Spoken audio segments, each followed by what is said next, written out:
बिस्मिल्लाहिर्रहमानिर्रहीम। प्यारे बच्चों, अस्सलाम वालेकुम। जमात दोम मज़मून उर्दू मौजू हफ्ते के दिन।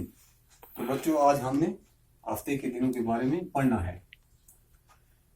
तो हफ्ते का सबसे पहला दिन आ गया जी पीर। पीर, तो इसको हम सोमवार भी कहते हैं। दूसरा दिन आ गया जी मंगल।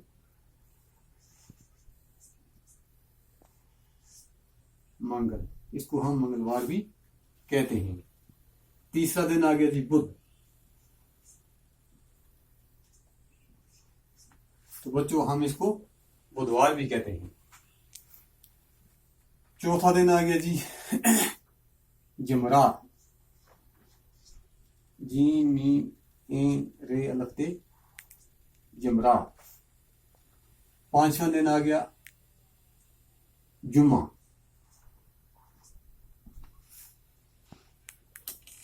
छठा दिन आ गया जी हफ्ता।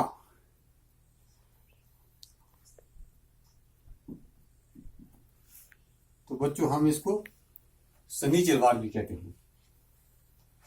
लास्ट दिन आ गया जी आखिरी दिन एतवार। अलफ ते वा अलफ रे एतवार। तो बच्चों, ये आ गए हफ्ते के दिन। एक हफ्ते में 7 दिन होते हैं। उनके नाम ये हैं पीर, मंगल, बुध, जमरात, जुम्मा, हफ्ता, एतवार। तो बच्चों, इसको अपनी कॉपी पर अच्छी तरह नोट करो।